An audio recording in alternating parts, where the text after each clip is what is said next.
Bonjour Carole. Bonjour. Alors, aujourd'hui, de qui allons-nous parler? Alors, nous allons parler aujourd'hui du groupe sanguin A, D'accord. qui est le troisième groupe dans l'ordre d'arrivée des groupes sanguins. Donc, je rappelle qu'il y a le O, qui est au sommet de la pyramide, le premier groupe sanguin, les premiers hommes. Après, il y a eu le B, les nomades. Et après, il y a eu le A, dont on va parler aujourd'hui. Et le groupe sanguin A est le premier cultivateur. Donc, on va voir que ça engendre un mode de vie un petit peu particulier au niveau de l'alimentation. D'accord. C'est-à-dire? Alors, c'est-à-dire, donc, premier cultivateur, donc c'est des gens qui n'étaient plus nomades, qui ne bougeaient plus, ce n'est plus du tout les chasseurs-cueilleurs. Donc, le groupe A étant sédentaire, pour la première fois, ces humains étaient sédentaires. Et ah oui, je voulais faire une petite parenthèse que les premiers groupes A se situent à peu près 15 000 ans après Jésus-Christ, avant Jésus-Christ, pardon. Et donc, ces cultivateurs qui étaient sédentaires, ils cultivaient et ils se nourrissaient de ce qu'ils avaient autour de leur domaine, de leur endroit où ils vivaient. Donc, ces fruits, légumes essentiellement, céréales, s'ils pouvaient en cultiver un petit peu, et ils avaient des poules, certainement, des lapins, des choses comme ça, de la petite volaille pour avoir des œufs et tout ça. Donc, du fait qu'ils n'étaient plus chasseurs-cueilleurs, le groupe A n'est pas du tout enclin à avoir de la viande rouge dans son alimentation. C'est même carrément contre-indiqué, parce que c'est quelque chose que son métabolisme assimile très mal. Il va développer beaucoup de graisses saturées dans le sang. Donc voilà, c'est l'essentiel. Donc, pour résumer, beaucoup de fruits et légumes, légumineuses certainement, céréales. Donc à l'époque c'était blé, orge, avoine, il n'y avait pas d'autres céréales. Et en tant que protéine animale, donc des œufs, du poulet, peut-être, je dis bien peut-être, s'ils étaient dans un endroit proche d'un lac ou d'un océan, peut-être de la pêche, je dis bien peut-être. Mais c'est pas dans les nomenclatures en général du groupe A. Mais alors aujourd'hui, ils mangent la même chose, les Mais groupes A? oui, voilà, il faudrait, ça serait l'idéal que le groupe A se calque sur ses ancêtres qui étaient cultivateurs et qui mangeaient essentiellement ces produits-là. Un groupe A, de nos jours, qui va manger énormément de viande rouge, bon, j'image grossièrement, bien sûr, avec des frites et que des féculents, au bout d'une dizaine d'années, ça va poser des problèmes, ça c'est certain. Par contre, le groupe A, s'il a une alimentation équilibrée en fonction de son terrain, c'est un groupe exactement comme les autres. Il n'y a pas plus de fragilité. On dit toujours que le A est un peu plus sensible. C'est vrai qu'au niveau de son système immunitaire, c'est pas un O. Ça, c'est certain. Le O, c'est le chêne et le A, c'est un roseau presque. Mais un roseau, ça peut être très solide aussi.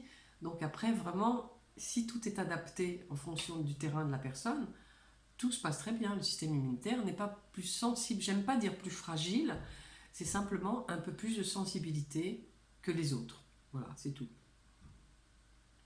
Vous en recevez beaucoup dans votre cabinet, des Des groupes groupes A, A? oui, beaucoup. Beaucoup, beaucoup. Et tout de suite, dans mes questions, d'ailleurs maintenant, j'arrive à les repérer, les groupes A. Souvent, quand la personne commence à se décrire un petit peu des petits problèmes de santé qu'elle a ou qu'elle a eu précédemment, je lui dis, vous n'êtes pas A par hasard? Si, pourquoi? Et donc il y a vraiment des cases, si on peut dire, pour l'identifier facilement, ce groupe A. Surtout chez les femmes. On reconnaît beaucoup plus le terrain que chez les hommes. Vous diriez que le groupe A a plus intérêt à vous rencontrer parce qu'il est plus sensible? Quelque part, oui, c'est juste de dire ça parce que c'est vraiment dans la consultation avec une personne du groupe A, c'est beaucoup plus pointu, on affine plus les choses. Le plan alimentaire est vraiment décortiqué pour se prémunir au maximum de ce qui pourrait arriver de négatif sur le terrain de ces personnes-là. Donc c'est vraiment du cas par cas, même pour un groupe A, on reste dans du cas par cas. On ne peut pas généraliser, même dans le plan alimentaire, il y a un plan alimentaire établi que je fais pour le groupe A, mais on le remodifie encore en fonction de la personne. Donc c'est très particulier, c'est un groupe que j'affectionne beaucoup parce qu'il y a beaucoup de choses à faire et en prévention et en soins avec le groupe A. D'accord. Et donc l'alimentation du groupe A, tout à l'heure vous disiez qu'à l'origine c'était tel ou tel aliment. Aujourd'hui, qu'est-ce que c'est?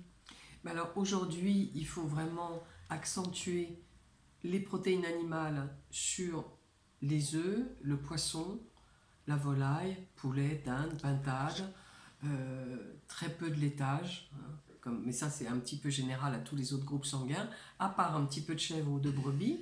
Les œufs, très bénéfiques pour le groupe A, surtout s'ils sont pris à la coque ou mollet pour que le jaune soit encore un petit peu liquide. Alors tous les légumes, bien sûr le A c'est le génie des légumes, donc cru, cuit, à la vapeur, au four, mais de manger beaucoup de légumes, sinon il y aura des problèmes digestifs, le groupe A est très sensible au niveau du foie, il y aura des problèmes hépatiques, et qui dit des problèmes hépatiques dit des problèmes d'intestin automatiquement. Donc beaucoup de fruits et légumes, crus et cuits, des fruits pris en dehors des repas, surtout pour le groupe A, qui a une digestion beaucoup plus sensible que les autres groupes sanguins. Les céréales, alors il peut consommer des céréales, il n'y a pas de problème, le A, sauf cas particulier d'intolérance au gluten. Donc il peut consommer un petit peu de gluten, de pain ou de pâtes. Le riz, bien sûr, qui n'a pas de gluten, les autres céréales également. Des huiles de première pression à froid, pour ne pas manquer de vitamine E. Le groupe A, il doit avoir une alimentation très complète et très équilibrée, plus que les autres. Voilà, si on devait vraiment résumer. Et les compléments alimentaires aussi vont être très utiles pour le groupe A. Parce que la personne A est en général une personne assez sensible, assez émotive, assez stressée ou angoissée, ce qui n'est pas la même chose.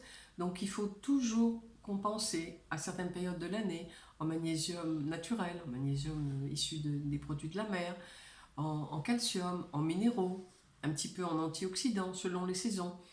Et quand on compense comme ça par des compléments alimentaires bien ciblés, le système immunitaire est très bien. Moi, je connais plein de personnes du groupe A qui ont une excellente forme et une très très bonne santé. Sans dramatiser, quels sont les risques pour le groupe A? Alors, les risques au niveau santé du groupe A, du fait qu'il y a une digestion un petit peu sensible, bon, c'est des problèmes hépatiques, ça va être des problèmes de vésicule biliaire, donc de foie, intestin, on l'a dit, ça en découle. Et selon les statistiques qui ne viennent pas de moi, mais qui viennent de l'OMS, le groupe A, les femmes du groupe A sont un petit peu plus sensibles à développer certains cancers, notamment le cancer du sein. Mais ce n'est pas une fatalité parce qu'on est A, qu'on va avoir un cancer du sein, bien heureusement. Mais bon, on peut faire beaucoup de prévention si on sait ça, et ça peut se passer très très bien.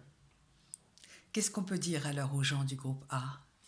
Alors, aux gens du groupe A, d'avoir une alimentation très équilibrée au départ, de prendre soin d'eux, aussi bien sur un plan physique que psychique, parce que comme c'est des gens extrêmement sensibles, beaucoup d'émotions, donc de pratiquer un sport qui va leur convenir, du yoga, du stretching, de la marche en forêt. Les A aiment énormément être en contact avec la nature. Ils aiment la nature, ils aiment les animaux. Donc là, ils sont dans leur élément total. Les A sont pas trop faits pour la grande ville, mais bon, on est obligé, si on a un travail en ville, d'y être. Mais il faut s'échapper le plus souvent possible quand on est A pour avoir un bon équilibre psychique. De s'évader en forêt, d'aller marcher ou de faire du vélo. Voilà, de ne pas rester entre quatre murs ou de rester trop dans le béton, dans la ville. Bien, j'imagine que vous pouvez les aider avec du drainage lymphatique également. Bien sûr. Alors, même s'il n'y a pas de problème de santé, bien sûr, le drainage lymphatique va déjà les équilibrer au niveau de la lymphe, de d'épurer cette lymphe pour pas qu'il y ait de problème plus tard. Et aussi, il y a un point très positif du drainage lymphatique, c'est que ça réconforte et ça rassure presque, quelque part. C'est quelque chose qui relaxe tout le corps se met au repos et s'ouvre beaucoup plus. Donc les gens sont beaucoup plus détendus après un drainage lymphatique. Et il y a des huiles essentielles aussi qui font leur travail. Super, bah merci beaucoup Carole. Mais de rien, À très bientôt. à très bientôt. Au Au revoir. revoir.